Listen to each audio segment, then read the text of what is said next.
É tempo de amadurecimento. Oh, aleluia! Glória!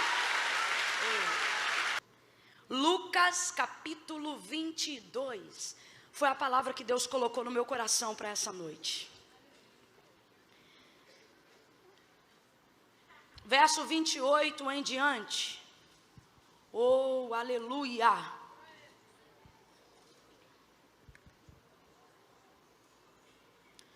Lucas 22, do verso 28 em diante. Quem achou pode dar um amém. Amém. Diz assim o texto: Vós sois os que tendes permanecido comigo nas minhas tentações. E assim como meu Pai me confiou um reino, eu o confio a vós, para que comais e bebais a minha mesa no meu reino, e vos assenteis sobre os tronos para julgar as 12 tribos de Israel. Simão, Simão, Satanás vos pediu para peneirar como trigo, mas eu roguei ao Pai por ti, para que não desfaleças a tua fé. Então, quando tu te converteres, fortalece os teus irmãos. E respondeu-lhe Pedro: Senhor, eu estou pronto para ir contigo para a prisão e até a morte. E tornou Jesus a dizer: Digo-te, Pedro, que não cantará hoje o galo antes que 3 vezes tu negues que me conheces. Somente até aqui você diz amém por essa palavra. Eu vou contar de 1 a 3, e quando eu disser 3, você vai liberar sobre a vida da pessoa que está ao seu lado uma palavra que determina o rumo profético daquilo que eu acredito que foi o motivo pelo qual Deus nos reuniu aqui nessa noite, depois de adorá-lo. Quando eu disser 3, você vai virar para a pessoa que está ao seu lado e vai liberar uma palavra, irmãos, que determina esse rumo para a vida dela, para a minha vida nessa noite. No 3, você vai dizer assim para ela: amadurece. Calma que eu não contei até 3 ainda. Só no 3, tá bom? Eu conto 1, segure a mão dela ou dele com firmeza. Faça essa pessoa perceber que ela sentou-se ao lado de alguém que veio aqui com propósito.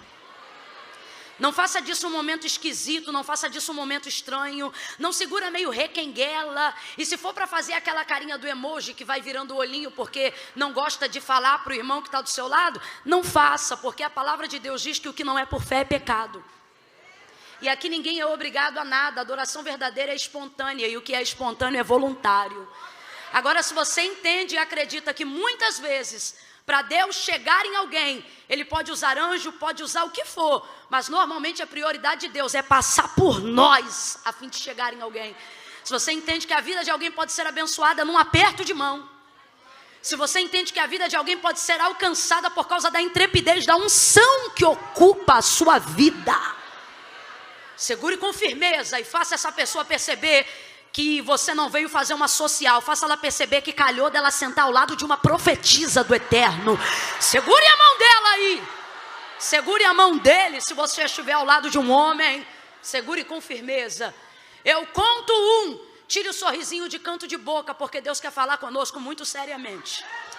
Eu conto 2. Deus vai passar pela boca de alguém agora, através dessa palavra. Irmãos, em nome de Jesus, julgos antigos serão despedaçados pelo poder da unção de Deus neste lugar.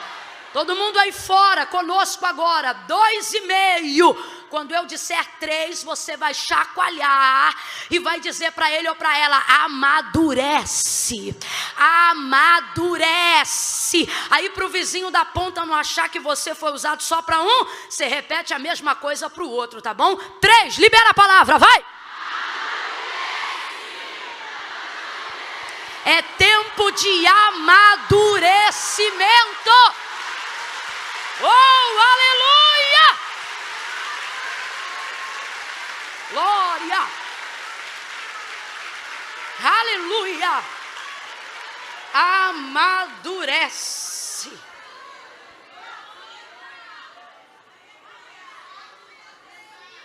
Aleluia. É basicamente isso que o Senhor Jesus está dizendo para Pedro. É basicamente isso. Basicamente isso. Deixa eu só contextualizar você. Em que momento Jesus está dedicando tal palavra a Pedro? Jesus está vivendo uma oportunidade única e última. Na verdade, está proporcionando uma oportunidade única e última aqui na terra para os seus discípulos, porque eles estão vivendo o que nós chamamos da celebração da última ceia, do seu último momento de confraternização e de intimidade só com os seus discípulos. Numa casa agora separada somente para eles, num ambiente confortável e de intimidade, Jesus vai cear com os seus discípulos.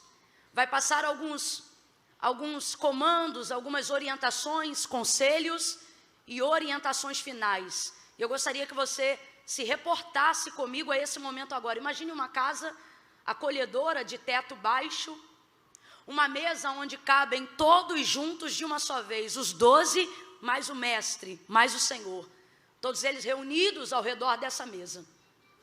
Neste mesmo dia, rompendo apenas algumas poucas horas, Jesus está prestes a ser entregue à guarda romana. É nesse mesmo contexto, um pouquinho apenas depois, que Judas vai, através de um beijo, entregá-lo. Depois desse momento, quando Jesus se retira para orar com os seus discípulos no Getsemane, quando o próprio Jesus vai se distanciar deles cerca de um tiro de pedra e vai falar particularmente com o seu Pai. Você sabe que esse momento é o maior momento de agonia e de angústia da vida de Cristo aqui na terra. Não há absolutamente nenhum outro momento da sua vida ministerial, quer seja nos seus 3 anos e meio de execução ministerial, ou ao longo de toda a sua vida até os seus 33 anos, não há absolutamente nenhum outro momento que se compare a tanta angústia, a não ser o próprio momento do Calvário. Mas a angústia pior é essa do momento do Getsemane. É quando o texto vai nos revelar um fenômeno em que o suor de Jesus vai ser vertido em gotas de sangue, tamanha a sua angústia. É interessante porque, na verdade, ao longo dos 33 anos e meio de vida de Jesus, ele sabe que veio amando de seu Pai em meio aos homens, abdicou do trono de sua glória, absteve-se de todo o seu poderio a fim de cumprir toda a justiça divina e também toda a justiça terrena, a fim de cumprir um único propósito. Qual? Ser entregue por amor de todos nós, ser entregue para que a cédula do pecado que havia contra nós, que fosse rasgada, ser entregue para nos religar de volta a Deus. Durante toda a sua vida ele soube disso. Vários momentos em que Jesus está prestes a realizar algum milagre, ou depois de já ter realizado um milagre, ele normalmente diz: não conteis a ninguém que eu fiz isso. Ou ele diz: ainda não é chegada a minha hora, quando na verdade operou um milagre que Maria, sua mãe, estava acabando de pedir acerca do primeiro milagre que foi realizado nas bodas de Caná. E qual é a hora? De que hora ele estava falando? Ora, ele falava do seu momento de morte de cruz. Ele entende que toda a sua vida terrena, que toda a sua vida carnal, que toda a sua vida humana, ela estava caminhando para um momento em específico. Essa era a hora. Agora veja, a angústia que envolvia Jesus, ela era tão grande no Getsemane, que mesmo consciente de que toda a dedicação da sua vida, durante os seus 33 anos e meio, culminaram para a realização desse momento. Ora, se durante todo o tempo essa hora ainda não tinha chegado, pois bem, chegou a hora, e mesmo consciente disso, ele vai orar, e ele vai dizer: Pai, se possível for. Isso leva a gente a entender o nível de angústia. Tem coisas que, por mais que você tenha consciência de fazer, por mais que você saiba o dia e a hora, o momento de fazer, nada tem o poder de te livrar emocionalmente do trauma que é fazer aquilo, da dificuldade que é fazer aquilo. E isso fica isso fica confirmado no comportamento de Jesus. Consciente de tudo isso, mesmo assim vai chorar. Consciente de tudo isso, mesmo assim vai pedir ao Pai.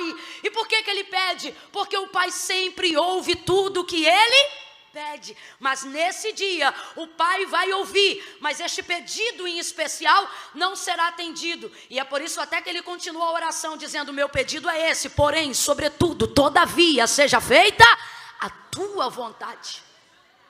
Ou seja, eu sou consciente do que vim fazer aqui, mas estou pedindo, todavia, minha consciência está aqui, seja feita a tua vontade. Angustiado, seu suor vai se verter em gotas de sangue. Que momento é esse? O maior momento de dor da sua vida. Que momento é esse? É a véspera do Calvário. Momentos, horas, minutos que antecipam uma surra, que antecipam um açoite, que antecipam o cumprimento original e concreto do que o profeta Isaías havia declarado acerca dele. Oh, e o que? Ele seria moído, castigado pelas nossas transgressões. O castigo que nos traz a paz estava sobre ele, e pelas suas pisaduras nós seríamos sarados. Mas sarados a preço de sangue, a preço de angústia, a preço de dor, a preço de traição, a preço de exposição. Sangue inocente, tudo isso vai acontecer. Uma coroa de espinhos vai ser tecida e vai ser colocada na sua cabeça. Uma cana vai ser colocada em sua mão. Mas antes de olharem ele como exposição de vergonha: ai, você não é rei? Então toma coroa. Ai, tu não dizes ser o rei? Então toma o cedro. Mas na verdade é uma coroa de espinhos, é uma cana. O texto diz que pegam esta cana e antes de obrigarem ele a segurar, primeiro dão com ela na sua cabeça, aonde já tinha coroa de espinhos, e pá! Violentamente o agridem, e o seu sangue começa a ser extremamente derramado. Vai carregar a cruz que era a sentença do nosso pecado. Oh, como Jesus vai sofrer. Agora veja, tudo isso que eu acabei de relatar segue-se apenas minutos e poucas horas depois do momento que nós acabamos de ler. Que momento é esse? Esse momento é o momento que antecede tudo isso que você ouviu até agora. E esse momento, irmã Camila, qual que é? Esse momento é de comunhão. Esse momento é de festa. Esse momento é de celebração, de confraternização. Agora, Jesus dá uma aula para nós de controle, equilíbrio, domínio próprio. Por quê? Ele sabia ou não sabia tudo que ele passaria depois desse momento de ceia? Sabia ou não sabia? Jesus porventura foi pego de surpresa? Claro que não. Se no período da celebração, enquanto ele está em comunhão com todos os seus discípulos ao redor da mesa, ele mesmo olha para Judas e diz: o que tendes a fazer, faze-o logo, faze-o depressa. Consciente de que isso já aproximava a sua hora, consciente de que sua hora era chegada, eu vou perguntar de novo: Jesus sabia tudo isso que eu relatei, que lhe iria acontecer depois do momento da celebração da ceia, sim ou não? Sim ou não, igreja? Sim ou não? Consciente de tudo isso, ele não vai permitir com que absolutamente nada do que ele está para viver depois roube dele a alegria do agora. Que capacidade fenomenal!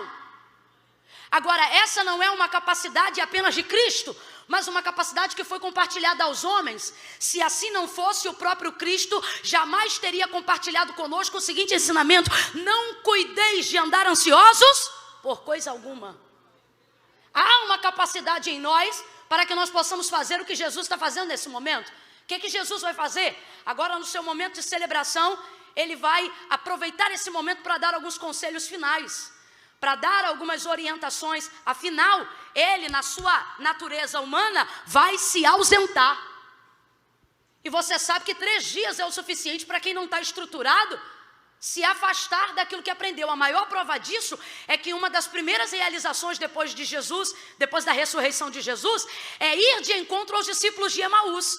De que discípulos são esses? Discípulos dos quais o próprio Jesus, antes de ser crucificado, já havia dito: ficar em Jerusalém.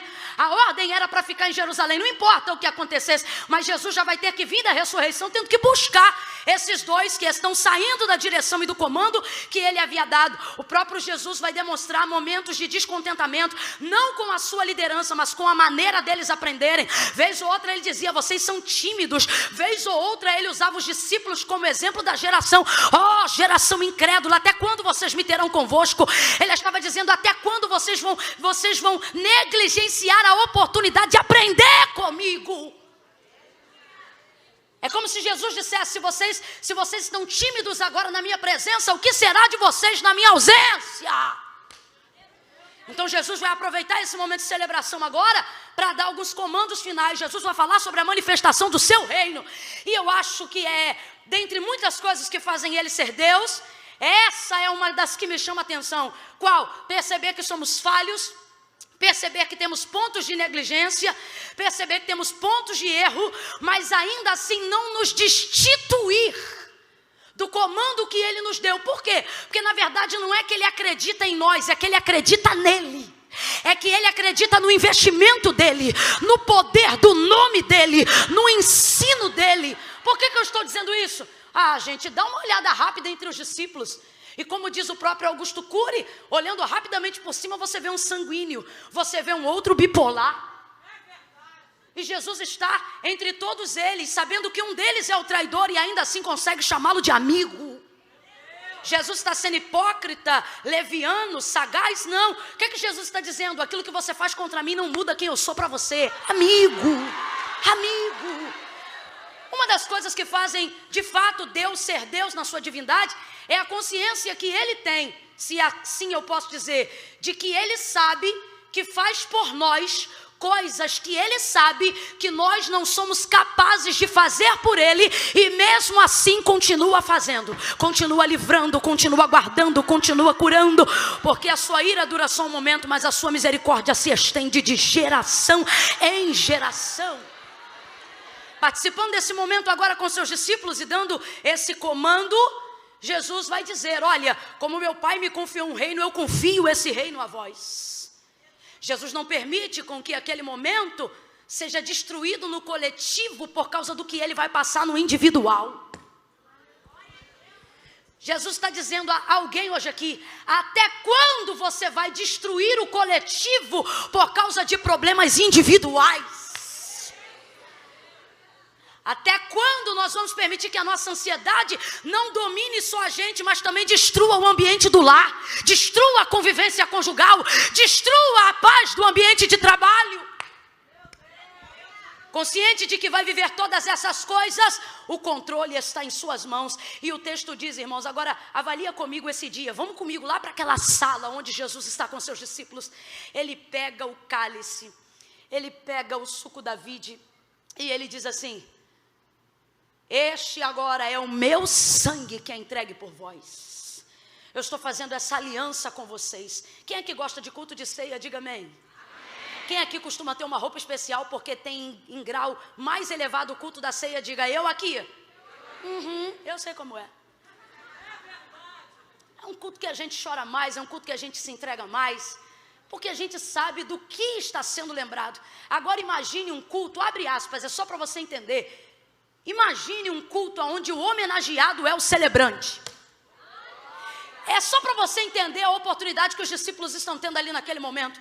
Você imagina, irmãos, se por muito menos numa imagem não corpórea, mas na manifestação do Espírito, quando ele passa na igreja, já tem gente que cai de um lado, outro que chora 3 dias, outro que não consegue falar português, outro que é batizado no Espírito Santo, outro que é curado na hora, e quando alguém pergunta o que é essa doideira, você diz: Jesus passou lá no culto, rapaz, Jesus passou lá na palavra.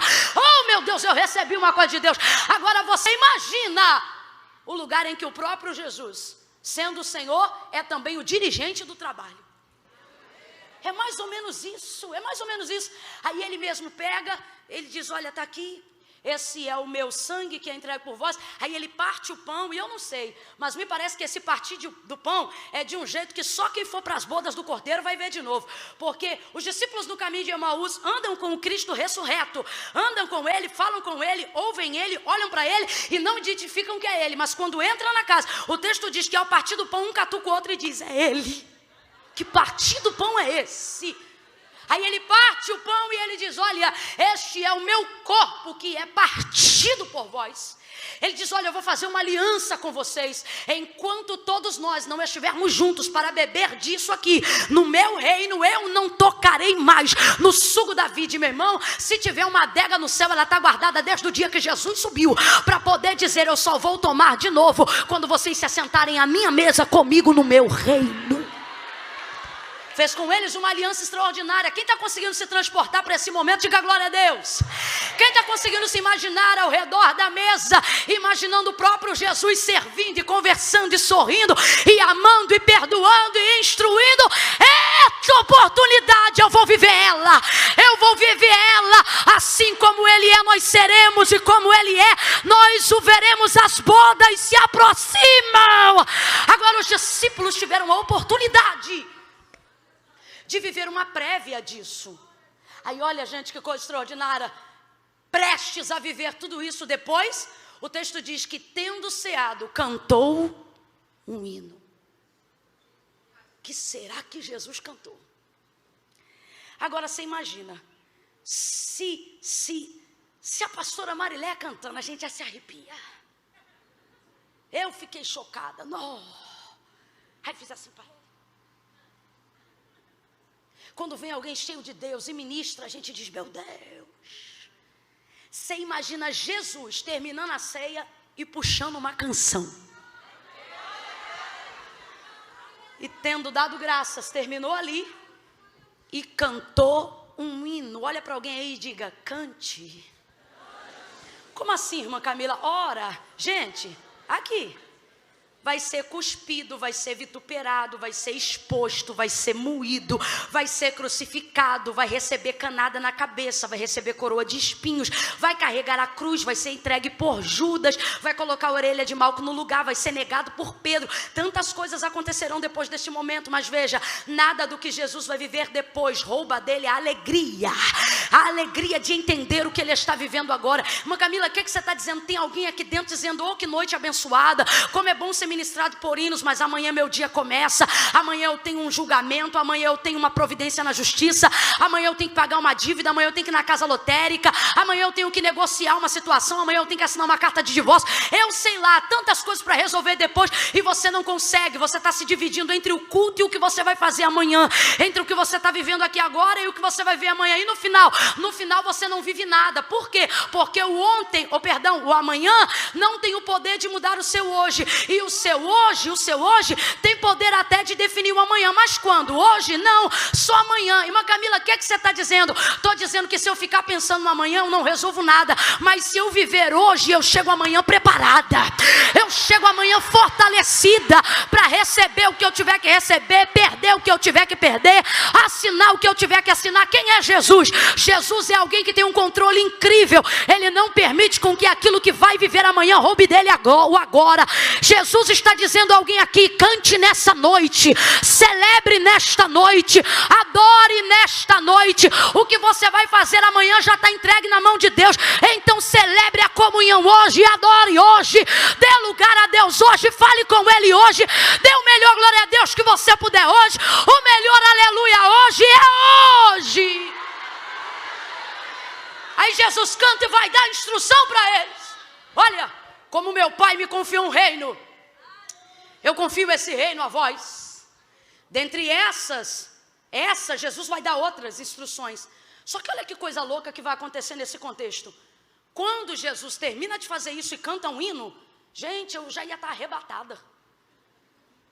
Termina, olha o que o texto diz. E levantou-se entre eles forte discussão. Como é que alguém discute depois de uma ceia dessa? Sabe por que está dizendo levantou-se entre eles forte discussão? A coisa ficou tão feia que houve gritos. Quando alguém tem necessidade de exaltar a voz para poder falar mais alto do que o outro. Agora tu vê, depois de beber do cálice, depois de comer do pão, o pau quebrou. Tem gente que está em casa e quando termina o culto, dependendo de como você chega em casa, tem o mesmo espanto que eu nesse texto. A vontade de perguntar é assim, está vindo da onde?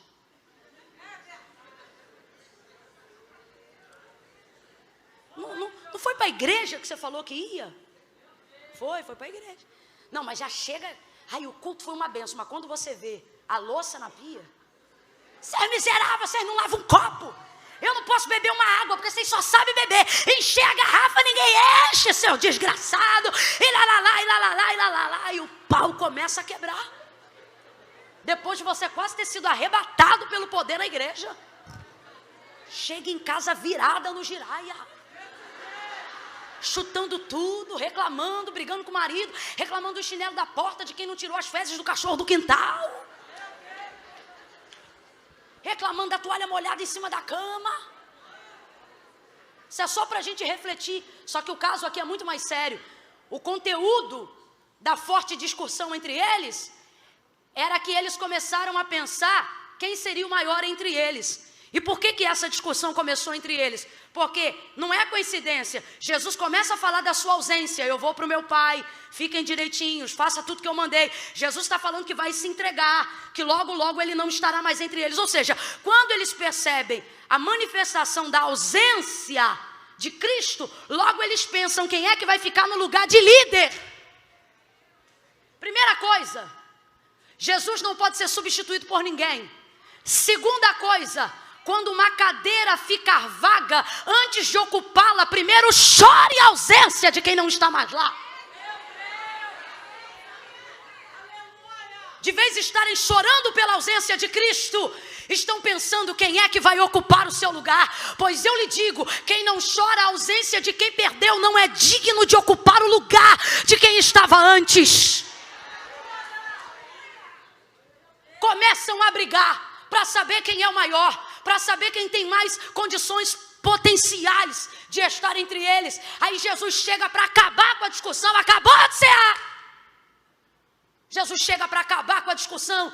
Quando eu estive entre vós, sou eu o maior no meio de vós, sim ou não? Estou parafraseando. Sim, o Senhor é o maior. Pois então, agora, estando entre vós, eu poderia ser servido, sim ou não? Sim, o Senhor devia ser servido. Pois é, mas estando entre vós, eu não fui servido, eu vos servi. Sim ou não? Sim, acabamos de viver o episódio da toalha, do lava-pés, o ritual. Então pronto, estando entre vós, podendo ser servido, eu usei o meu tempo para vos servir. Então aprendam como meu reino funciona. Quem quiser ser o maior, aprenda a servir o menor. Quem quiser ser o maior, aprenda a trabalhar. Ao invés de vocês discutirem para ocupar um cargo, comecem a se perguntar como vocês podem ser úteis na obra de Deus. É muita gente orando, querendo ser importante. E Jesus está dizendo, eu não estou procurando quem quer ser importante. Eu estou procurando quem deseja ser útil. Quem deseja ser útil. Pega na mão de alguém, estou sentindo graça de Deus para liberar isso aqui. Segura com firmeza, aí na galeria também, gente. Pega na mão de alguém aí agora e diga, muitos querem ser importantes. Diga, Deus quer que você seja útil. Sacode ela, seja útil. Seja útil, seja útil. Misture essas palmas com glória a Deus e aleluia. Aí na quadra reage também. Aí no estacionamento reage também. Seja útil. Estou parafraseando o que Jesus, dentre tantas coisas, está querendo dizer com eles, para acabar com aquela discussão. Acabou com a discussão. Aqui. Acabou com a discussão na hora. Aí ele vira-se e diz assim, mesmo depois de tudo isso, como meu pai me confiou um reino, eu confio a vós. Isso aqui para mim é uma manifestação de misericórdia incalculável. Isso aqui para mim é o que Paulo falou, quem nos separará do amor de Deus? É incalculável, não dá para medir a largura, a profundidade. Por quê? O pau está quebrando, ele nem se ausentou, porque querem saber quem vai ser o maior. E consciente de que tipo de pessoas ele está confiando no reino do Pai, mesmo assim ele diz, eu confio a vocês. Você já viu quando nem você acredita em uma coisa a seu respeito, mas tem tanta gente acreditando que você diz, meu Deus, eu tenho que dar um jeito. Deus também trabalha um pouquinho assim. Você já, aqui, trocando para miúdos, você já viu quando você está já no limite e quer quebrar o pau? De repente passa alguém perto de você e diz assim, irmã, a irmã me inspira tanto. Já viu? Já aconteceu isso com você? Já aconteceu o dia que você decide. Você diz assim, hoje eu vou chutar o tabernáculo. Eu vou arrebentar com a tenda. Aí alguém manda um zap para você. Menina, minha vida mudou desde o dia em que você foi lá na minha casa e orou. Olha, te conhecer foi uma bênção. Aí você diz, rapaz, eu não valho nada não, mas para não decepcionar essa irmã. Já aconteceu isso com você? Comigo também já aconteceu. Tipo assim, eu tive algum problema com alguma companhia aérea. para poder chegar em algum compromisso, acontecer alguma coisa.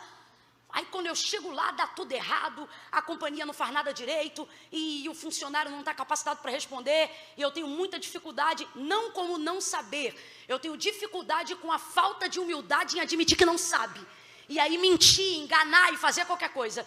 E aí numa hora dessa eu perco um pouco do controle. E quando eu penso em perder, que já entrou em ebulição dentro, quando eu estou pronta que eu vou quebrar o pau do lado de fora, aí a pessoa olha para mim e diz assim: eu te conheço. E eu ainda vou tentar atropelar. Vou dizer: minha filha, você me conhece, mas uma coisa é uma coisa, outra coisa. Quando eu penso em dizer isso, a pessoa diz: eu admiro tanto você. Aí eu já vou diminuindo. Mas ainda está aqui: a irmã é uma bênção. Aí eu já reio. Muda ou não muda? Deus também faz assim. Você diz: Senhor, não vou dar conta. Ele diz: mas eu já botei na tua mão. Você diz: Senhor, podia ter escolhido outra pessoa. E ele diz: podia, mas escolhi você. Ah, Senhor, mas vão me criticar, não vão gostar. Alguém vai olhar para mim, alguém vai dizer assim: eu acho que você não merecia. E você querendo bater boca, dizer: mas nele me escolheu. Não, não é assim não. Isso aqui é a maior manifestação da graça do Reino de Deus sobre nós. Como assim, irmã Camila? É quando, por exemplo, Deus confia algo a você, quer seja uma família, um marido, um cargo, e por causa da nossa incompetência, incapacidade, desequilíbrio, o momento pessoal da nossa vida, a gente pensa: eu não vou dar conta desse ministério, eu não vou dar conta desse cargo, eu não vou dar conta da minha empresa, eu não vou dar conta nem de ser crente. Irmã Camila, eu acho que eu não vou dar conta de nada, nem da minha salvação. Aí Jesus está dizendo: não precisa dar conta não, só precisa confiar, porque meu Pai confiou. Aí quando alguém vê a nossa incapacidade, alguém diz assim: eu acho que você não merece, e a gente quer bater boca. Não tem que bater boca não, tem que concordar, tem que dizer: eu também acho que não, mas Ele me entregou mesmo assim. Eu também acho que não, mas Ele confiou mesmo assim. É graça. Deus está dizendo a você: você vai experimentar novos níveis de manifestação da graça de Deus sobre a tua vida. Sacode os 2 ou 3 aí e diga: é graça, é graça, é graça. Eu realmente não merecia um marido desse, mas é graça. Eu realmente não merecia ser escolhida, mas é graça. Tem muita gente melhor do que eu, é verdade, mas é graça.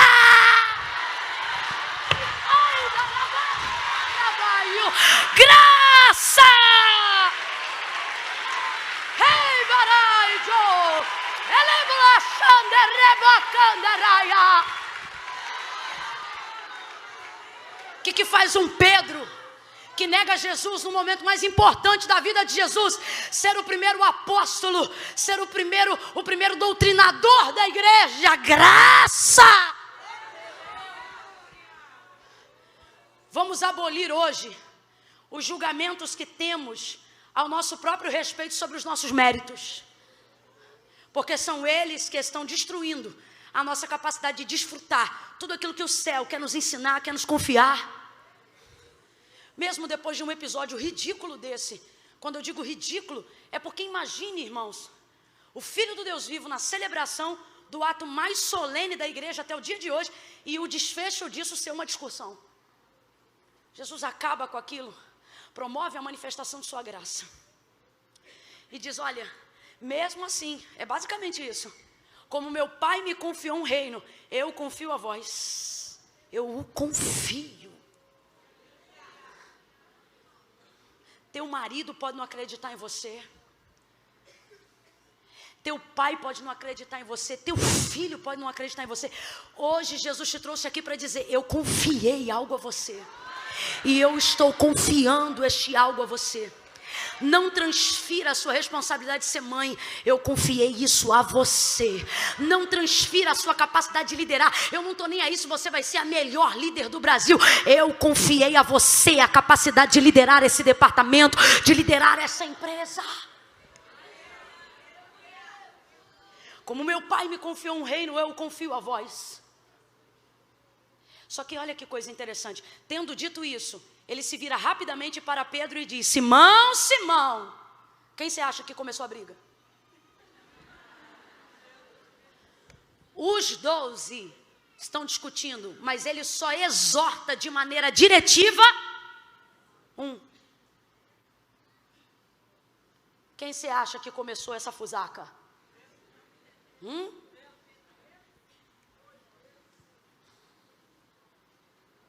Quem começa a briga? O fleumático? Não, o fleumático rumina. Ele segura, ele leva isso até o final do ano.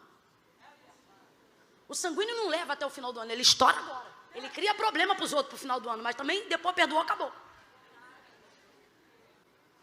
Os 12 estão discutindo, mas Jesus vai direto em Pedro. E veja, meu irmão, não sou eu que estou cortando, não. O texto está escrito desse jeito. Olha isso. Como meu pai me confiou um reino, eu confio a vós, para que comais a minha mesa no meu reino, e vos assenteis para julgar as 12 tribos de Israel. Simão, Simão, Satanás te pediu para peneirar como trigo. Aqui, ó. É assim, ó. É tipo assim, acabei a briga, dei o ensinamento e chamei o da confusão. Simão, Simão, 2 vezes. O que é isso? Despertamento. Completa para mim, chamou o nome dele 2 vezes. O que é isso? Despertamento. Simão, Simão. Pergunta aí o nome da colega, rápido. Qual é o nome dela? Agora chama 2 vezes. Despertamento, isso é despertamento. Lembra quando Marta se distraiu nos afazeres? Podia ter dito só Marta, mas não, ele disse Marta, Marta. Lembra quando em Atos, capítulo 9, entrou no caminho de Saulo? Saulo, Saulo. Jesus está dizendo a alguém aqui, eu estou te chamando, olha para mim.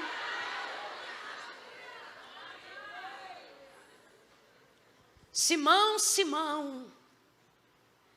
Irmão, a confusão pode estar solta.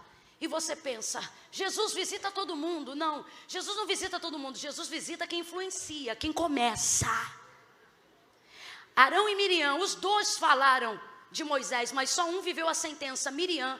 Você pode dizer que é por causa do peitoral de juízo, porque ele era sacerdote, Deus não luta contra Deus. Mas como mulher eu posso te dizer que eu acredito que quem levantou a questão, segundo o texto, foi Miriam. Irmã Camila, o que você está dizendo? Não é o mais importante, mas vale aqui um parênteses. Você está preocupado com o que vai na boca de todo mundo. E o Senhor está dizendo, não precisa procurar ninguém. Eu vou no foco. Eu vou aonde começou. Falou isso e disse, Simão, Simão, Satanás te pediu para se andar como trigo. Mas eu roguei ao Pai por ti, para que não desfaleças a tua fé. Então, quando tu te converteres, fortalece os seus irmãos. Pedro não aguentou. Por que não aguentou? Porque acabou de cear. E olha o que Jesus está dizendo para ele.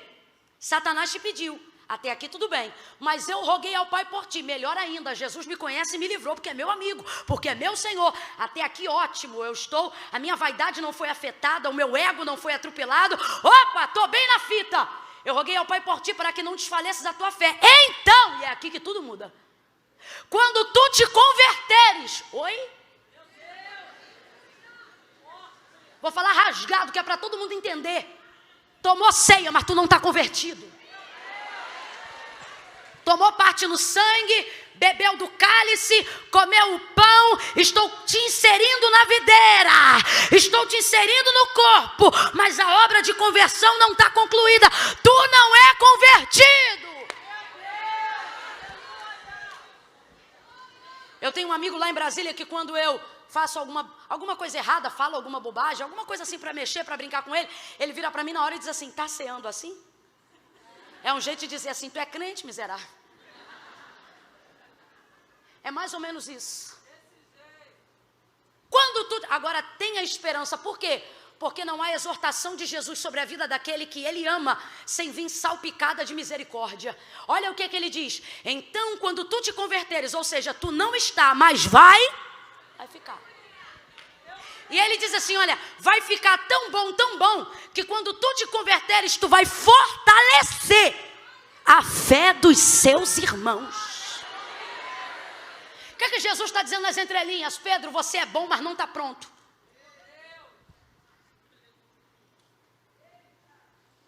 Você é bom, mas não está pronto. Toda vez que eu falo isso, me lembro de um diácono que queria ser diácono. E ele incomodava o pastor final de ano, que era quando a gente tinha a ordenação ministerial, para então, no próximo ano, consagração ministerial. E ali separavam os jovens que seriam diáconos, os presbíteros, os pastores, como funciona dentro do sistema da Assembleia de Deus. Ocorre então que esse cidadão, conta a história que ele procurava o pastor, ele dizia, chegando próximo, pastor, me consagra, eu quero ser diácono, eu estou pronto, eu faço tudo aqui dentro da igreja, eu estou na escala de obreiros, eu ajudo todo mundo, eu fico em pé, eu entro na escala de portaria, eu estou pronto, eu estou pronto, eu estou pronto. E o pastor dizendo, meu filho, você é bom, mas não está pronto. Ah, não, pastor, me consagra esse ano, eu estou pronto, meu filho, você ainda não está pronto. Mas por que eu não estou pronto? Pastor, eu estou pronto, me consagra. O pastor pegou o copo de água que estava no bebedouro e jogou em cima dele. Ele só não manifestou porque demônio não tinha, mas raiva teve de sobra. O senhor é um miserável, o senhor está maluco? Foi a reação instintiva dele. Aí o pastor disse, está vendo como é que você não está pronto? Acabou com a conversa ali na hora. Entenda, parece radical, mas faz sentido. Pedro, quando tu te converteres, tu fortalece os seus irmãos. Só que isso foi falado na frente de todo mundo. Olha o que Jesus está dizendo. Pedro, você não está pronto. Satanás te pediu para peneirar como trigo. Complete aí para mim, por favor, gente. O trigo, depois de maduro, vai para a peneira, sim ou não? Sim ou não? Alguém aqui, na farinha, na saca que tem em casa, adquire quando compra o trigo ainda dentro da espiga? Não, ele é peneirado, ele é triturado, ele é moído, ele passa pelo processo natural de quem já amadureceu. Então, complete para mim com inteligência. Trigo, depois de maduro, vai para a peneira, sim ou não? Vai para a peneira, sim ou não? É sim ou não? Vai para a peneira, sim ou não? Sim. Então, se o próprio Satanás reconhece que ele quer ser peneirado e o próprio Jesus admite, Pedro, você é trigo, eu te respondo, vai para a peneira, sim ou não? Mas ele está em processo. O que significa? Você é trigo, mas ainda não está maduro, pronto. Então eu roguei ao Pai por ti. Por quê? Porque eu não quero perder o investimento que eu fiz até em você. Que investimento? Ora, você não é joio, você é, mas não está maduro. Então eu estou aqui, Pedro, para te dizer que você é bom, para te dizer que você vai se converter, para te dizer que você vai liderar a igreja, para te dizer que você vai ser o maior apacentador que a igreja primitiva já viu, para te dizer que você vai buscar tanto que você não vai se achar digno de morrer morte de cruz como eu e vai pedir para virar a cruz de cabeça para baixo. Eu estou aqui para dizer que vai ter tanta carga de poder na tua vida que você não vai inventar que a sombra cura. É a manifestação da minha presença que vai curar as pessoas que estiverem debaixo da tua sombra. Eu estou aqui para dizer que você vai ser perito em quesitos doutrinários. Eu estou aqui para te dizer que você vai lançar fundamentos da eclésia. Mas por hora, Pedro, aguenta a pressão. Você não está pronto, meu camarada. Ele de vez ouve isso e fica, ó. Por quê? Quietinho. Porque Jesus não acha, Jesus sabe. Você tem que parar de se comportar nas suas orações, falando com Deus, e principalmente ouvindo Deus falar com você, como se Deus ou Jesus estivesse emitindo uma opinião a seu respeito. Ele não opina, ele não acha, ele sabe. Deus sabe a seu respeito coisas que você só vai descobrir de si mesmo daqui a 10 anos. Ele sabe. Se Deus chegar para você hoje e dizer assim, minha filha, você está soberba, não é opinião, é constatação. Desce imediatamente. Ao ouvir isso, quando tu te converteres, entendendo o contexto, qual é a dele? Fica quietinho. Tu não está pronto, mas vai ficar, mas não está. Olha como ele responde, Senhor, estou pronto.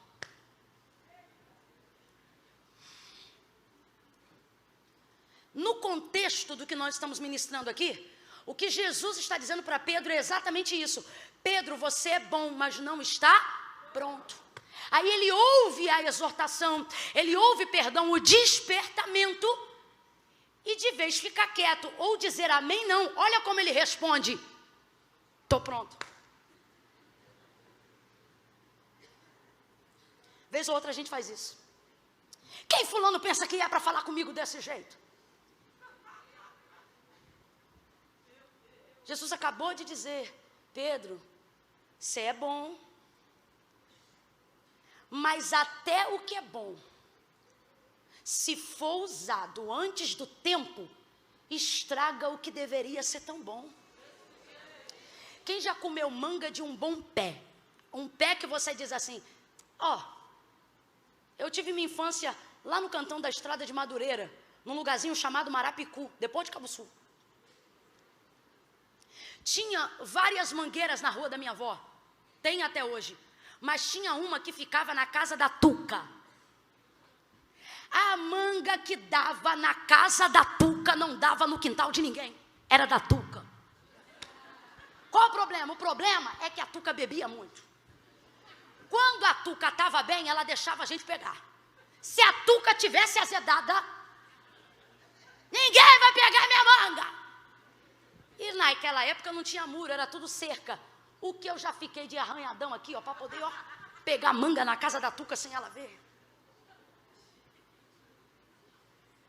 Porque eu não sei explicar. Obviamente porque a semente era muito boa da manga que foi plantada lá. Eita manga boa.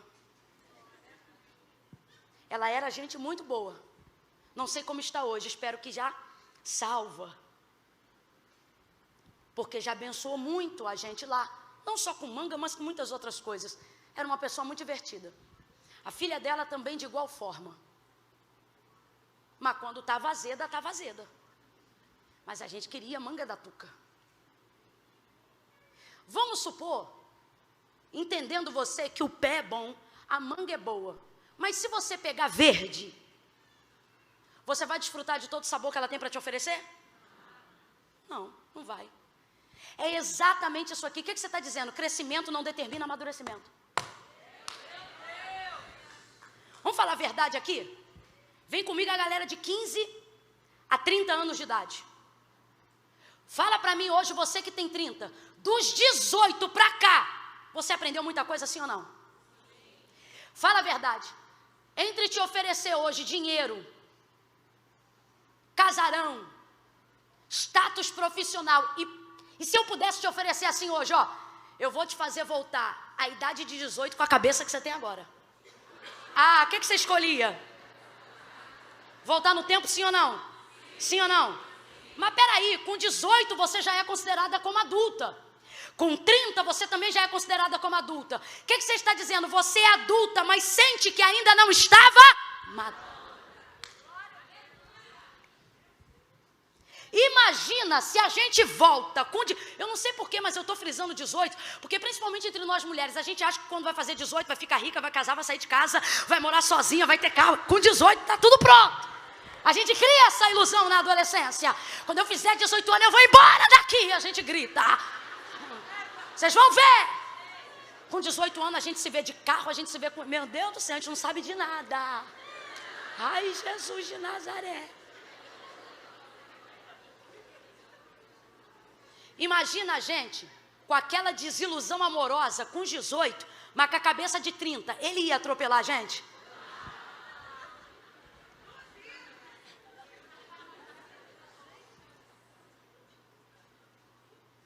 O que Jesus está dizendo?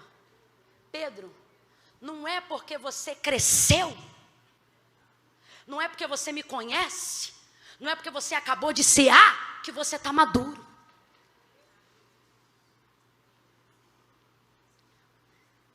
Você pode ser adulto e ainda não ser maduro. O que eu vou falar pode parecer ofensivo, eu sei que não é, mas já estou pedindo perdão antes para que não se torne. Tem gente de cabecinha branca, que a gente olha e se pergunta, será que ao longo de toda uma vida não deu para amadurecer?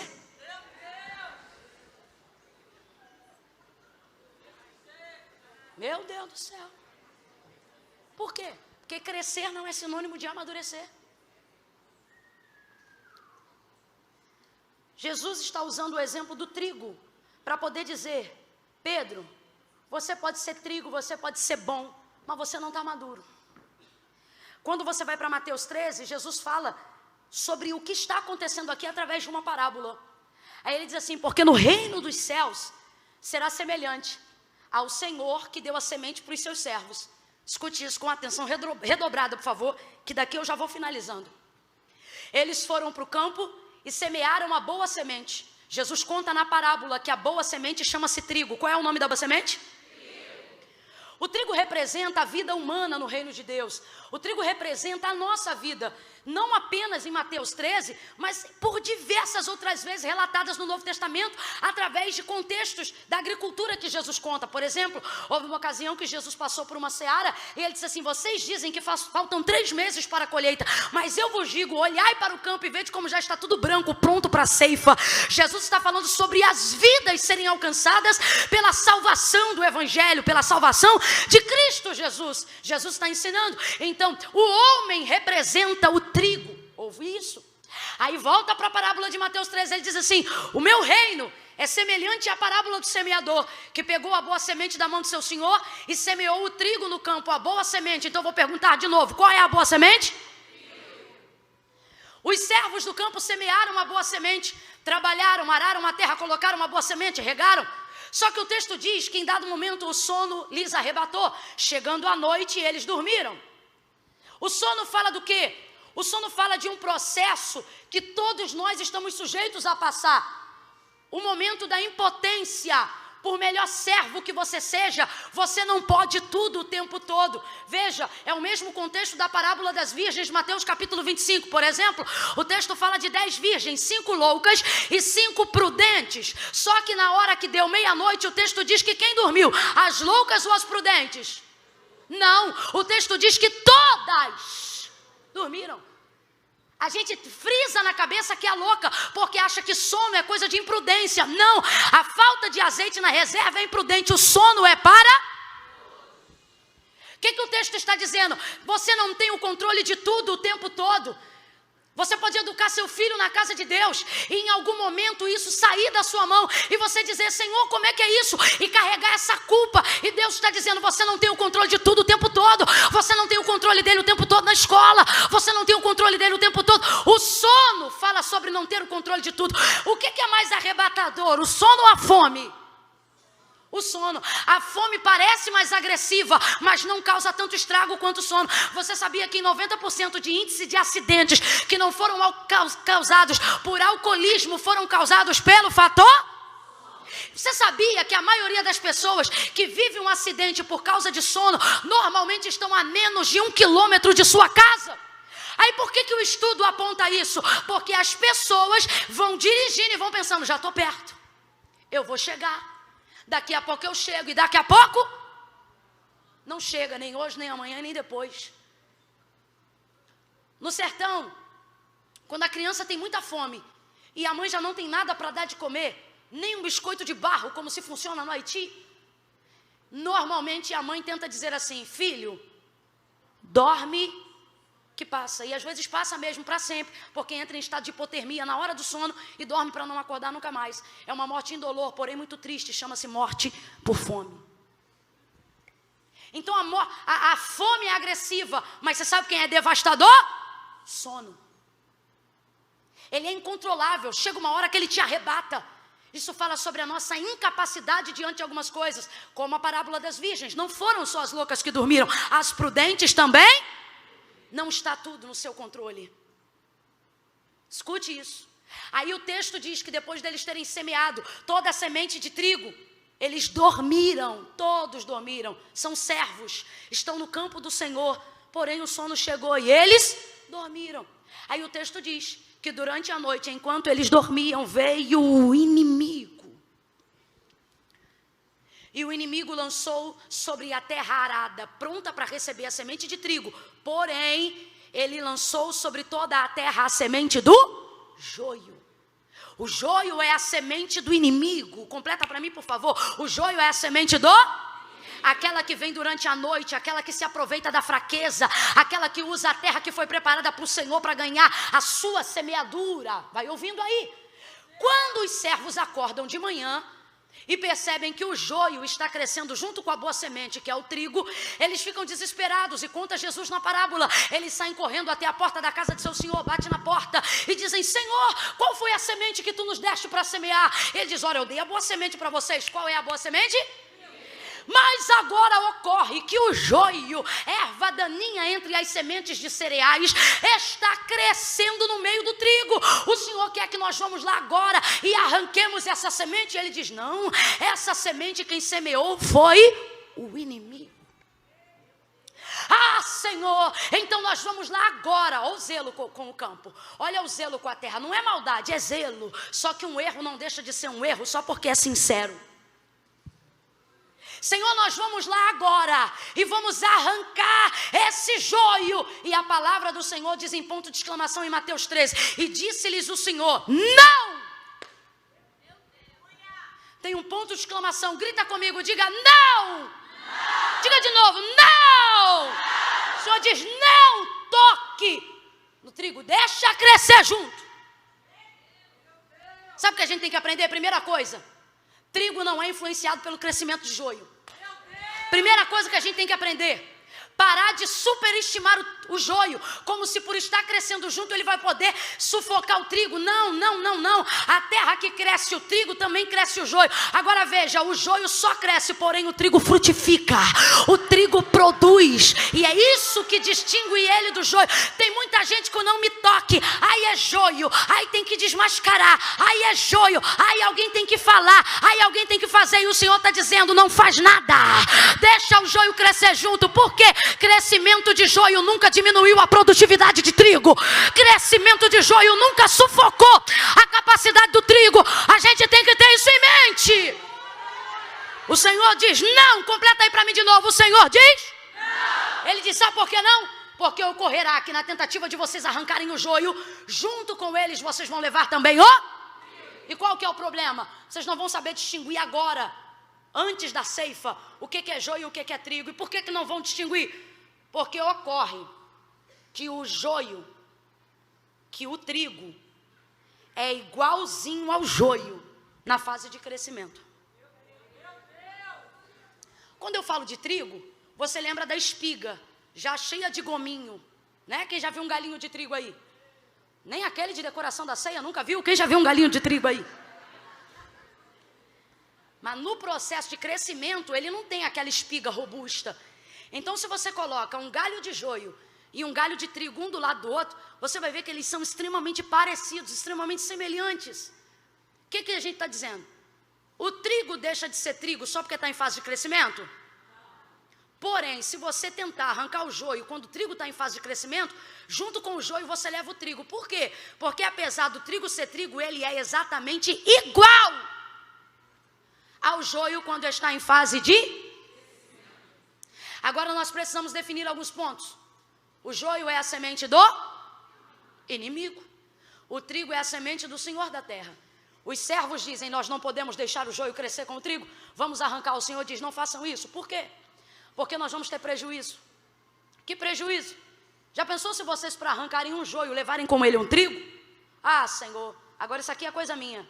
Eu tentando convencer o Senhor, ô Senhor, e se eu conseguir limpar a terra toda de joio e junto com, sei lá, 1000 feixes de joio, eu só derrubar um galinho de trigo, nós vamos ter prejuízo assim mesmo. Por quê? Porque 1000 feixes de joio são iguais a nada. Porque joio não produz, joio não frutifica, joio não carrega, joio não tem, joio só ocupa espaço.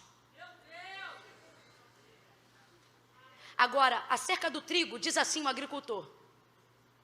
Disse assim o próprio Jesus e propõe assim todas as parábolas. Se você semear uma semente de trigo, se ela te devolver pouca, ela te devolve 10. Ele diz assim, 10, 20, 30 e até 60 e até 100 por...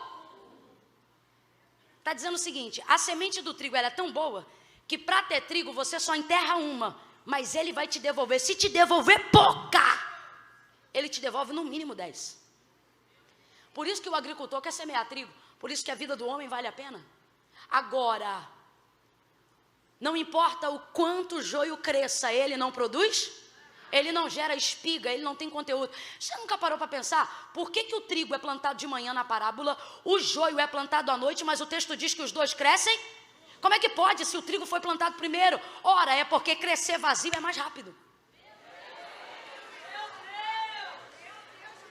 Como é que ele alcança o status do trigo tão rápido? Porque ele está crescendo vazio. Agora, o dia da ceifa vai determinar quem produz. Escute isso aí. Aí o Senhor diz não. Quando o Senhor diz não, a gente como servo tem a impressão de que Deus está querendo preservar o joio. Mas não é que Ele está preservando o joio. Ele está tolerando o joio porque a sua prioridade é o trigo. Você precisa entender que quando um trigo estiver em questão, vale a pena tolerar um joio. Você tem que entender que se para perder quem não presta, para perder a semente do mal, se para perder quem não vale nada, a gente tiver que colocar em cash alguém que Deus está investindo, a gente tem que tolerar. Mas sabe o que está acontecendo? Nós estamos vivendo uma geração onde todo mundo é líder, onde todo mundo quer resolver tudo, onde todo mundo sabe tudo. Porque se você não falar, eu falo. Porque alguém tem que falar. E quem disse que é você? Tem uma coisa que não mudou. O quê? Ele ainda é o Senhor da terra. E não há vontade, não há zelo, não há serviço que eu como serva queira fazer que venha descumprir o princípio da liderança do Senhor. Irmã Camila, o que você está dizendo? Estou dizendo que quando Deus diz não, é não. Estou dizendo que quando Deus diz não, a gente tolera. Estou dizendo que quando Deus diz não, a gente aguenta. Mas eu vou ficar ouvindo isso? Vai ouvir isso. Mas eu não vou falar nada? Não vai falar nada. Jesus está dizendo, deixa crescer. Deixa crescer. Aí ele diz, por ocasião então do dia da ceifa, nós vamos cortar os 2. Só que aí o joio vai estar definido como joio. Por quê? A gente quer arrancar joio em fase de crescimento e com isso tende a destruir trigo no caminho. Quando na verdade, para o joio aparecer como joio, você não precisa denunciá-lo. O tempo mostra quem ele é. Segunda coisa que você precisa aprender como serva de Jesus Cristo. Qual? Se eu sou serva de Jesus, se eu trabalho no reino de Deus, se eu sirvo a Deus, eu trabalho para Deus. Amém? Amém? Então o meu compromisso é com a boa semente. Qual é a boa semente? Quem planta o trigo é o servo. Quem deu a semente para o servo? O Senhor. Quem deu a semente para o servo? Então meu trabalho para o? Quem paga meu salário é o meu tempo é do? Desde quando então agora o inimigo planta e eu vou colher o que ele plantou? Eu não trabalho para ele, eu trabalho para o Senhor. Irmã Camila, o que você está dizendo? Tem gente aí que o tempo que deveria estar usando para a obra de Deus está deixando de ser usado para fazer colheita de Satanás. Só que Deus te trouxe aqui para te dizer: quem te sustenta sou eu, quem te paga sou eu, quem te promove sou eu. Irmã Camila, você não está protegendo muito trigo, não? Pensei nisso. E aí Deus falou comigo, não, diga para a minha igreja que eu não quero elas preocupadas com o joio, eu quero elas ocupadas com o trigo. Não, eu vou falar bem rasgadão, porque quem já ouviu vai ouvir de novo, e quem não ouviu vai ouvir agora. Você está aqui pensando, por que fulano não veio no encontro? Aí o encontro mal acaba, você vai pro celular, deixa eu ver onde ela estava, deixa eu ver o que está fazendo, deixa eu ver com quem estava. Tu sabe se fulana beijou ciclano, se ciclano é marido de Beltrana? Você está sabendo disso? Está sabendo daquilo? Você ficou sabendo do motim e a rebelião? Aí eu estou criando um dossiê, porque fulana falou isso e fulana falou aquilo, ela disse que não é. Vai ter pega para capar. E o nosso tempo sendo dedicado na madrugada para saber quem entrou aonde fulano falou com o quê, e se tirou foto, eu printei, manda para mim, manda inbox, porque eu vou mostrar isso, eu vou fazer aquilo. E o Senhor está dizendo, tá aí, usando o tempo de vida que eu te dei, o salário que eu te dou, o fôlego que eu te dou, para cuidar da vida do joio. Sabe o que você podia estar fazendo? Usando esse tempo para visitar órfão, viúva, usando esse tempo para levar assistência social. O que é isso, irmã Camila? Pega na mão de alguém aí com força, vai. Pega na mão, diga isso, aí é com você. Olha para ela e diz assim, Deus, tá fraco, eu quero ouvir lá fora também. Diga, Deus não quer você preocupada com a vida do joio. Diga, Deus quer você ocupada com o trigo. Vai visitar o trigo, vai orar pelo trigo, vai ajudar o trigo, porque quem dá fruto no reino de Deus é o trigo.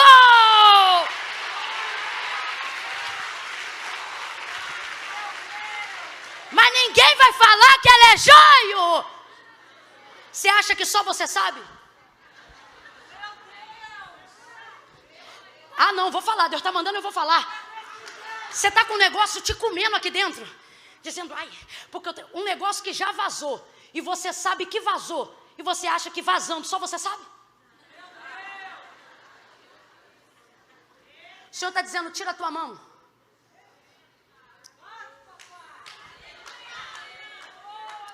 Tira a tua mão. Isso não é problema. Mas Camila, eu sou profeta. Ótimo. Ótimo. O primeiro mando de um profeta é saber que ele só reproduz o que Deus manda. Ou você acha que ser profeta de Deus te deu autonomia para sair por aí falando o que você quer, o que você viu? Deixa eu falar um negócio para você que é de revelação. Você sabia que nem tudo que Deus te mostra é para você contar? Tem coisa que Ele te mostra só para poder demonstrar intimidade, oração, intercessão, confiança.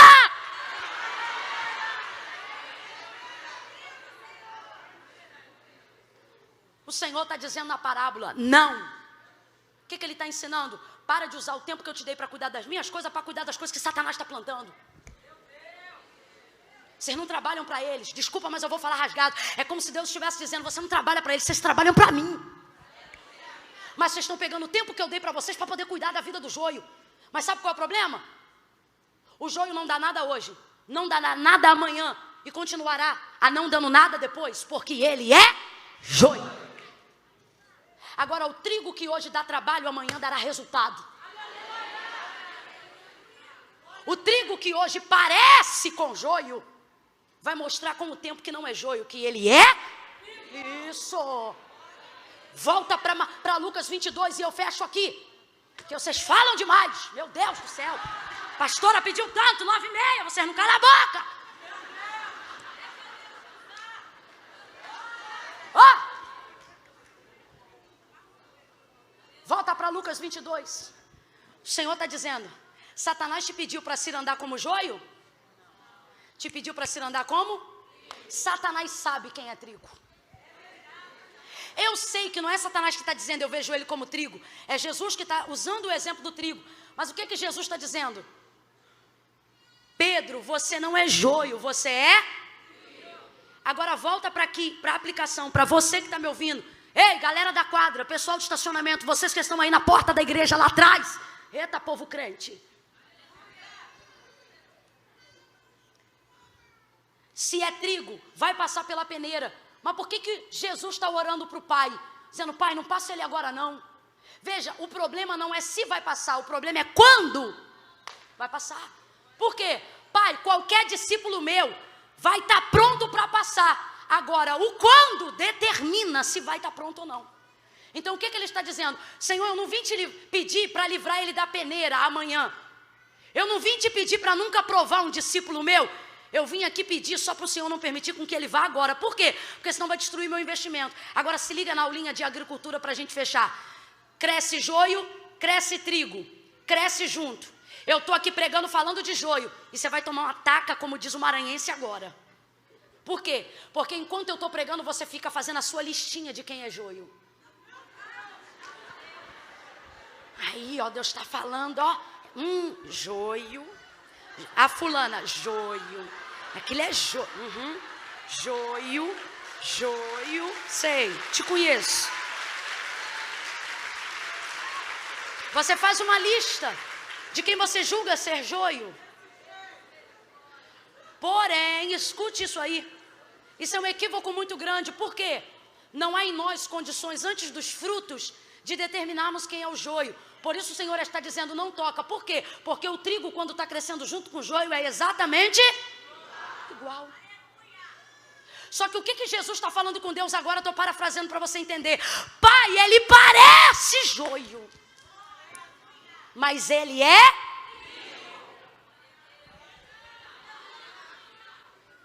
Tem gente, enquanto eu estou pregando, enquanto você faz a lista do joio, você diz assim, joio, joio, joio. E Deus te trouxe hoje aqui para dizer na tua lista, trigo novo, trigo novo, trigo novo, trigo novo, trigo novo. Ai, esse marido bebe muito, só pode ser joio. O Senhor está dizendo, trigo novo. Ai, porque esse filho é muito rebelde, só pode ser joio. E o Senhor está dizendo, trigo novo. Ai, porque essa vizinha me perturba muito. E o Senhor está dizendo, o novo dá trabalho, mas maduro vai te prosperar. Maduro vai te fazer crescer. Por que Jesus está intercedendo? Porque novo. Novo, Pedro, é irritante. Novo, Pedro, é sanguíneo. Novo, dá trabalho.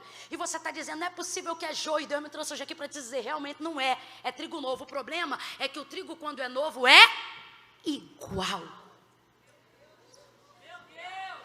Então, por que a gente tem vontade de arrancar enquanto cresce? Porque a gente não tem paciência para ver esse traste amadurecer. Só que Jesus está intercedendo. Mãe Camila, quem sou eu? intercessor. Você é intercessora na sua casa. Você é intercessora no seu local de trabalho. Deus te trouxe hoje aqui, meu irmão. Você que está aí fora, você que está aí na quadra ouvindo essa palavra, você que está aí no estacionamento agora, Deus te manteve sentado, sentada ou de pé onde você está aí até agora, para poder limpar a tua visão e fazer você entender que não é porque é novo que não prestará. O Senhor está dizendo: não seja um arrancador, seja um intercessor. Seja alguém que vai interceder pedindo pelo tempo. Seja alguém que vai interceder rogando por amadurecimento.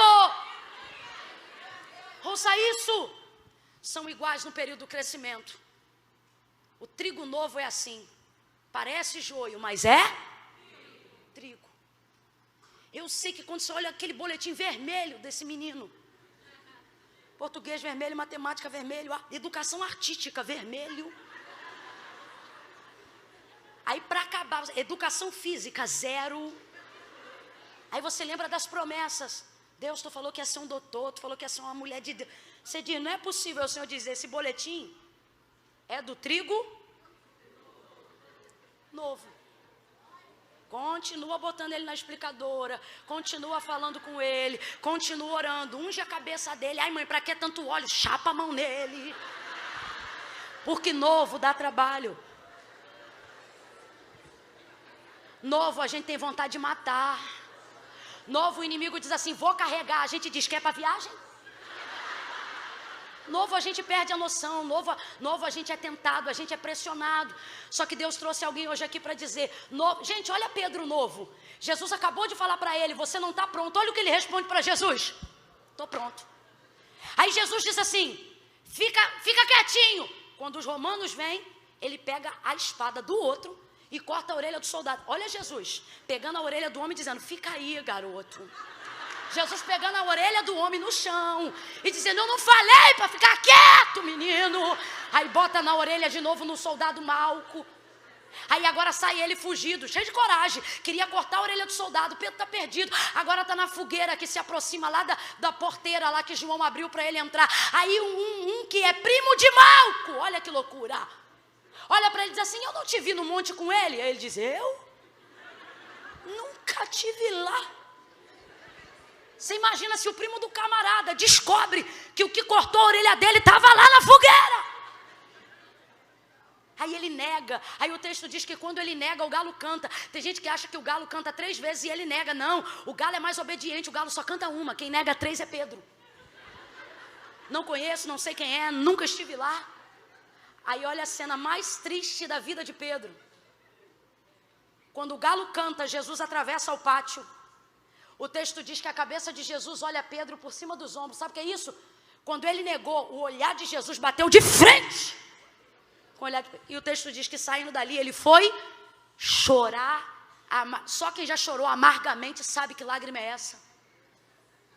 Foi chorar amargamente. Jesus morre, ressuscita ao 3º dia, vai visitar Pedro. Período de dor também é período de amadurecimento. A alegria é muito boa, mas não ensina metade do que a gente aprende no período do luto, da dor, da tristeza, da enfermidade. Volta Jesus para Pedro: Pedro, tu me amas? Eu amo, Senhor. Pedro, tu me amas? Eu amo, Senhor. Aí aponta meio que para João, que vive colado e foi com ele até o Calvário, e diz: tu me amas como estes me amam? Aí ele não responde: eu te amo. Ele diz: tu sabes que eu te amo. O que isso aqui significa? Tu sabes que apesar do que eu fiz, eu te amo. Engraçado. Sabe o que Pedro está dizendo? Eu reconheço que eu não estou pronto, mas eu te amo. Aí Jesus faz o quê? Dá 3 meses de disciplina para ele, é isso? Bota ele no último banco, é isso? Promove ele na hora. Apacenta. Quando você entender que depende de mim, você está pronto. Quando você entender que depende de mim, mesmo não estando totalmente pronto, já estará capaz de começar a desenvolver a obra que eu tenho na sua vida. Novo deu muito trabalho. Novo cortou a orelha de Malco. Novo falou que estava pronto quando ainda não estava. Novo, negou a Jesus. Novo, discutiu depois da celebração de uma ceia. Novo, brigou com João depois de estar diante de Jesus. Novo, dava mais trabalho do que sucesso. Agora tem uma coisa, depois que Jesus foi assunto aos céus e ele disse: apacenta as minhas ovelhas, meu irmão. Depois que chorou o amargo, aprendeu a dar valor ao doce. Depois que entendeu o que era infidelidade, foi o mais fiel dentre todos. Depois que passou por esse processo, chegou o dia da peneira, Pedro. Aí você diz: irmã Camila, você está dizendo que na minha maturidade eu serei provada? Sim, por quê? Porque a prova não vem para expor o pior de você, mas para expor o melhor que você aprendeu durante o processo. Por que aqui Jesus roga para ele não cair na peneira? Mas qual é o destino de Pedro? Você sabe, ele morreu numa cruz de cabeça para baixo. E não foi a guarda que pediu para virar de cabeça para baixo, foi ele que diz: posso fazer uso do meu último pedido? Pode. O que você quer? Quer ser livre? Não, não quero ser livre não. Faz só um favor, coloca os cravos na minha mão, me arrebenta na cruz sim, mas vira de cabeça para baixo, porque eu não sou digno de morrer a mesma morte de cruz do meu Senhor. Pedro queria ser um mártir? Não. Pedro só queria ser fiel àquilo que ele sentia acerca de quem era Jesus Cristo na sua vida. Uma pessoa que não tem medo da morte chegou ao auge da maturidade. Quem aqui já foi visitar alguém no Instituto do Câncer? Alguém aqui que foi visitar alguém às vésperas da morte? É estarrecedor. A gente sai perturbado de casa, orando, dizendo: Deus, me dá uma palavra, Senhor, me diz o que eu falo, o que fala. Aí quando você chega na sala, a pessoa já te recebe com um sorriso de orelha a orelha. Aí você já pensa: ficou insano, deve ter variado. Não. Aí a gente diz: eu vou orar por você. Olha, só ora para preparar, porque eu já vi o portão aberto e eu quero ir. Aí você diz: meu Deus, não é possível. Gente, estou falando aqui mentira? Nunca teve essa experiência? Que Deus te dê então uma. Já vi pai chamar todos os 8 filhos antes de morrer e dizer: chama fulano, e botar a mão na cabeça e dizer: te abençoa assim, chama Beltrano, pá. Chegou no 8º, abençoou todo mundo. Ele disse: agora eu vou, e morreu. Que nível de maturidade é esse? Aonde Deus pode chegar para um Moisés e dizer: tá vendo aquele monte? Sobe ali, morre ali. Olha que loucura. Aí o texto diz: e ouvindo Moisés ao Senhor, subiu e morreu ali, aonde? Onde Deus havia mandado. Uma das coisas que a gente vê da maturidade é que o que a gente tinha medo nos 18 não significa mais nada dos 30 para frente. Por exemplo, opinião pública. A gente vive a nossa vida tentando se remontar para poder fazer o que todo mundo quer, para agradar o que todo mundo pensa, para ser popular na escola, para ser carismática no trabalho, para ser bem-sucedido no ministério. Aí chega um ponto da maturidade que não importa mais o que o outro pensa de você, porque você reconhece os valores que tem, independente dos padrões sociais. Aí nessa época você vai aguentando um tipo de tranquilidade. Por quê? Porque você percebe que não depende mais do que tem para você ser quem você é. Você sabe quem você é. Quando é que um trigo estava pronto para ir para a peneira? Quando ele se soltava da casca. Por que Jesus roga dizendo: Pai, livra ele dessa tentação agora, dessa prova agora? Porque quando o trigo é novo, a semente cresce colada na casca. A casca pega os nutrientes da terra e passam para a semente. Agricultor cria trigo, produz trigo porque ele quer casca ou porque ele quer semente. Não é o que carrega do lado de fora, é o que se cultivou do lado de... No céu entra carne e sangue? Então começa a aprender que esse corpo é casca. Escute isso. No período do crescimento, todo indivíduo acredita que para ele ser quem é, ele precisa ter. Qual é a sede da sociedade? Ter. Porque quanto mais eu tenho, mais eu provo quem eu sou. E então você aprende que a sua identidade não pode ser baseada no que você tem. Por quê? Porque se você tem hoje, você é. E se você perde, você deixa de... Então a gente aprende no cristianismo que você não é o que você tem. Jó, Satanás diz: deixa eu provar ele. Deixa eu tirar o que ele tem para tu ver quem ele é. O que Satanás está dizendo? Ele só é quem ele é por causa do que ele... Aí Deus vai lá e diz: vai lá e tira o que ele tem para tu ver quem ele é. Tirou tudo. E ele continuou sendo quem era, um adorador. Aí, Jó capítulo 45. E o Senhor restituiu a Jó tudo que dantes ele possuía em dobro. O que é isso? É Deus dizendo: ele não é porque ele tem. Ele tem. Escute isso que eu preciso fechar. Ao longo da nossa vida, amontoamos o que achamos que precisamos ter para olhar para a sociedade e dizer: veja o que eu tenho, eu sou. E isso é muito perigoso. Porque o que temos do lado de fora é casca. A vida do homem é um sopro. Aí você diz, irmã Camila, o que você está dizendo? Estou dizendo que todo crente a quem Deus vê que tem amadurecimento permitirá a provação. Mas não é para te massacrar. Ocorre então que se você for provado antes do tempo, o Senhor da terra perde o investimento. Quando a peneira, quem me ouve diga amém. Amém. Quem está comigo diga glória. Glória. Quando pega um trigo novo e coloca na peneira, a peneira serve para arrancar a casca, para ferir a casca. Ou seja, para soltar a semente. Só que o trigo novo ainda tem a semente colada na... Se a peneira arrastar a semente, a casca, e a semente estiver colada na casca, ela não vai só ferir a casca, ela também vai ferir a... Se você fere a semente antes dela estar madura, ela apodrece e ela não entra no celeiro. E uma semente podre pode apodrecer as outras. Então o que ele faz? Deixa amadurecer. Olha o que acontece quando amadurece. Se você pegar uma espiga de trigo madurinha e sacudir ela, você vai ouvir um barulhinho. Sabe que barulhinho? De uma semente que está solta da casca. Aí, o que é isso? Solta da terra, solta da dependência das coisas daqui, solta da necessidade do que pensam de mim, do que acham de mim, solta da aprovação coletiva, solta da dependência de querer construir a minha identidade baseada no que eu tenho. Ah, se eu tiver carro eu sou poderosa. Ah, se eu tiver carteira de habilitação eu sou independente, balela. Tudo isso é a construção do que você é e não é o inverso. Se você é, você vai ter, não é tendo que vai fazer você ser quem é. O que ele vai ver? Ele vai ver a semente solta da casca. Então eu vou perguntar de novo, igreja, quando o céu investe na gente, é para poder investir na casca, no corpo? Não, isso é um sopro. Hoje a gente tem, amanhã a gente não tem. Agora o que ele está dizendo? Quando tiver madura, aí solta da casca. Aí a peneira que vem para castigar, ela pensa, eu estou castigando, mas não está castigando, ela está ajudando. Por quê? Ela vem para poder libertar a semente, ela vem para poder dar a semente para o agricultor. Irmã Camila, o que você está dizendo? A prova, a tentação, ela não pode vir antes. Para quê? Para não me machucar, mas também não pode deixar de vir depois. Por quê? Porque ela vem para mostrar que todo o investimento que Deus fez em mim foi válido até aqui. Ela vem para mostrar que esse momento, e Deus está dizendo a alguém aqui, esse momento você está sendo tentada para expor o pior de você. Tem alguém te catucando doido para ouvir você soltar um palavrão. Tem alguém te perturbando para ouvir você dizer, tá bom, então não quero mais nada, e sair da casa de Deus. Só que o Senhor está dizendo, eu roguei ao Pai por ti até hoje. Chegou a hora de você se soltar dessas coisas e mostrar que essa aprovação não veio para extrair o pior de você, mas para mostrar todo o investimento que Deus fez em você até aqui.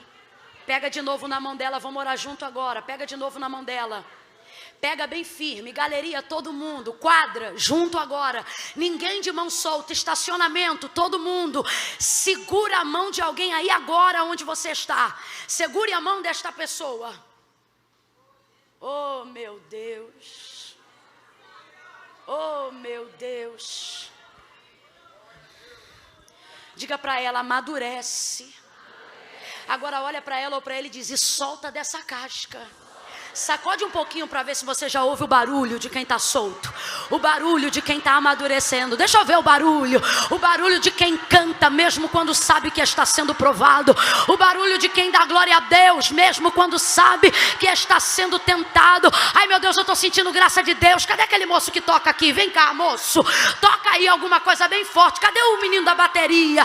Isso, toca alguma coisa, vai trazendo alguma coisa aí agora. Eu sei que eu pedi para você segurar a mão e ficar sentado, mas eu não estou aguentando. Eu queria ver isso aqui igual um campo de trigo. Bota ela de pé aí agora. Bota a bolsa no banco, tá, filha? Não é hora de ir embora não. Ai, irmã Camila, mas deu 10 horas. Então fosse embora quando deu 9h30. Ficou aqui até agora, amadurece. Fica solta. Fecha o corredor. Segura a mão de alguém aí. Você aí fora, fica de pé. Segura a mão de alguém. Olhe para essa pessoa e diga, essa peneira vai mostrar o melhor de você.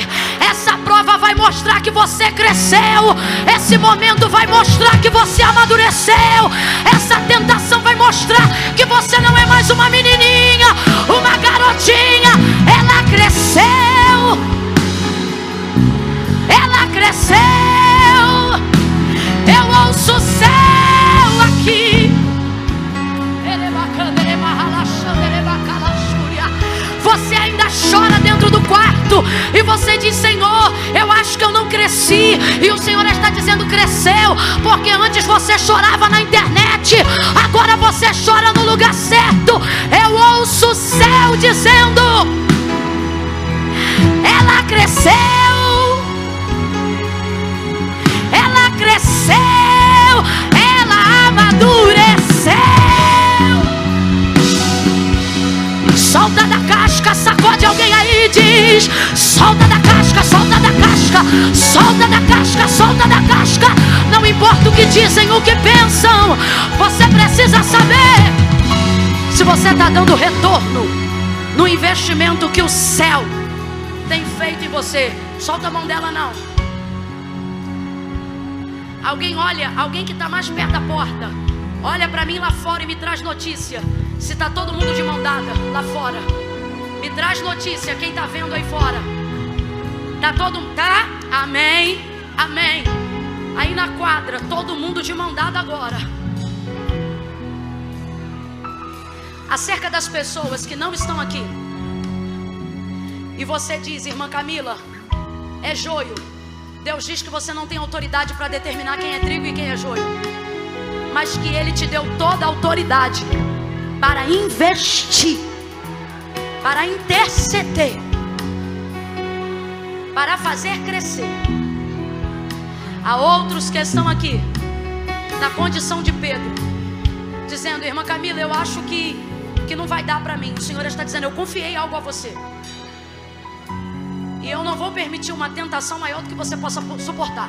Porém, estou preparando um momento. Veja, eu não vou dizer uma provação. Eu não vim aqui profetizar prova. Eu vim profetizar um momento que vai determinar o período do seu romper. Aquilo que veio para castigar vai acabar por extrair o melhor de você. Aquilo que veio para ferir vai acabar por expor todo o investimento que Deus fez em sua vida até o dia de hoje.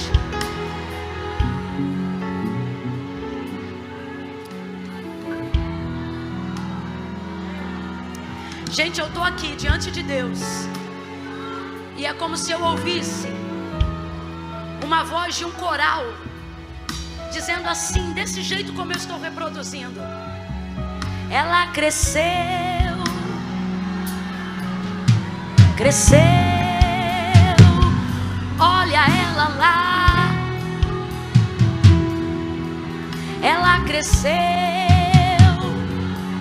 Aí eu ouço um coral de segundas vozes dizendo assim: e amadureceu.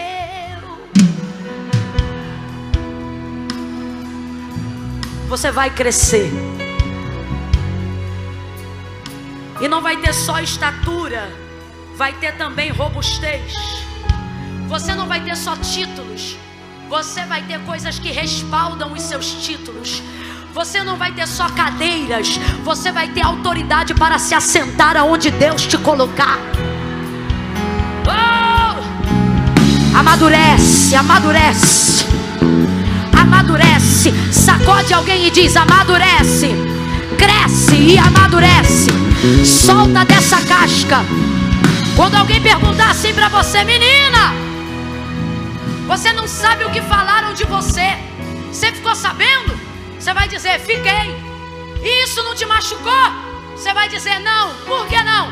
Porque só feriu a casca, só bateu na casca. Ninguém vai destruir o que Deus está investindo em mim.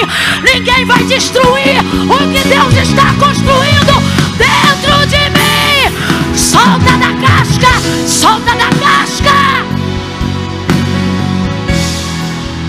Para de usar o seu tempo para para cuidar do joio. Quando alguém olhar para você e perguntar: menina, tá sabendo do joio? Você diz: não tô. Tenho andado ocupada demais como trigo. Tenho andado ocupada demais fazendo a vontade do Senhor, trabalhando para o Senhor. E para fechar, no cultivo antigo, não solta a mão dela não. No cultivo antigo funcionava assim: eles iam para a região oeste da cidade.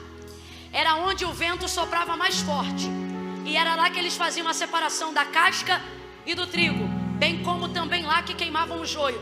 Quando eles colhiam tudo junto e colocavam na peneira, olha que coisa interessante, está assim nos livros de história e em todos os livros da agricultura de Jerusalém e Israel.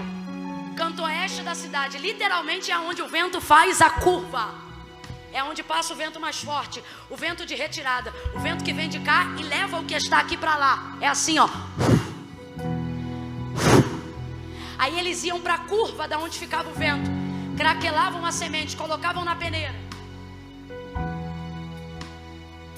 Por eles estarem na região do vento oeste, olha o que acontecia.